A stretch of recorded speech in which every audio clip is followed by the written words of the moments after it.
נועלים. ראית בפעם הקודמת, אני רק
Pour faire un loup.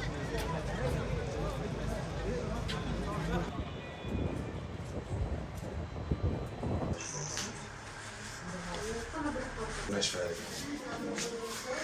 Let's go. اتكلم بس.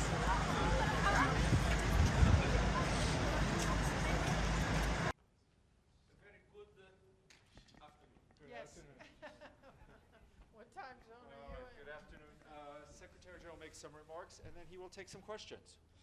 I would say it's a glimpse of hope and humanity in the middle of the darkness of war. And I strongly hope that this will enable us to increase even more the humanitarian aid to the people in Gaza that is suffering so much, knowing that even with that additional amount of time, it will be impossible to satisfy all the dramatic needs of the population in Gaza. Well, first of all, I'm sincerely hopeful that it will be possible to have other crossings because they will facilitate the distribution and that will also facilitate the control by the Israeli side. So I'm very hopeful that this will happen. Thank you very much. Thank Thank you. you. See you tomorrow. We have another press encounter tomorrow. All the best. Welcome back. You look cold. Was it cold there? Yeah, Afternoon, everybody. So just right at the top, of course, we welcome the announcement just a little bit ago, I think in the last hour or so, by Qatar, that the humanitarian pause in Gaza, now in its fourth day, will be extended for another 2 days, through Thursday morning Israel time. This humanitarian pause has already brought a halt to the fighting, together with a surge of humanitarian assistance. Now, in order to extend the pause, Hamas has committed to releasing another 20 women and children over the next 2 days. We would, of course, hope to see the pause extended further, and that will depend upon Hamas continuing to release hostages. Well, we certainly hope so. I mean, we're going to watch this very, very closely. We're certainly hoping that another batch of hostages gets released today as part of the fourth and final day of the original agreement. We're going to be watching closely to see if any Americans are in that group. As it has come out over the last 3 days, we don't really know until you get into the end game who's going to be actually on that list, and then even then you got to watch closely to seeing if who's on the list is the folks that actually come out. So we're watching and hoping. It's a real risk. You have to expect a group like Hamas, a terrorist group, which clearly doesn't abide by laws of war, will try to take advantage of any pause in the fighting for their own benefit. So we're watching that closely, as well as our Israeli counterparts. You can bet that they're watching that closely. And I don't want to speak for the Israelis, but I mean, this is a calculated risk that Prime Minister Netanyahu and his war cabinet are willing to take in order to get those hostages out. So it's a balance. And as you've also heard the Israelis say, that once the pauses are over, they intend to go right back at military operations. I would just say that, without getting into intelligence issues, that any pause in the fighting could benefit your enemy in terms of time to refit, to rest your fighters, to rearm them, re-equip them. A pause in the fighting can be seen as a benefit. But I want to stress, and this was always part of the calculus. Any discussion of pauses was always part of the calculus, that Hamas might try to benefit from it. But so too have the Israeli people benefited by the return of their loved ones and hostages. So too have the American people benefited now with little Abigail back with her family. So again, it's a balance. We think the number is, well, it's less than 10, probably in the neighborhood of, about 8 to 9. But we don't necessarily have firm, solid information on each and every one of them.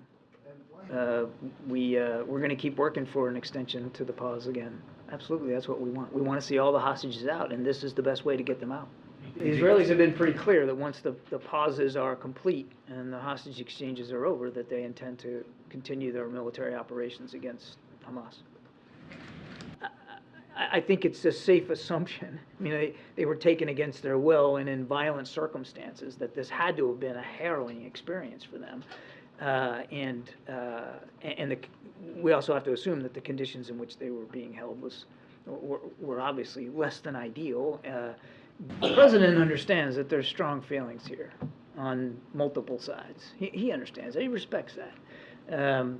There's strong feelings. He also believes, right down to his core, that the approach we've been taking has been getting results. So the approach that we're taking with Israel, and quite frankly with our partners in the region, is working. It's getting aid into people that need it. It's getting a pause in the fighting. It's getting hostages out. It's getting Americans out.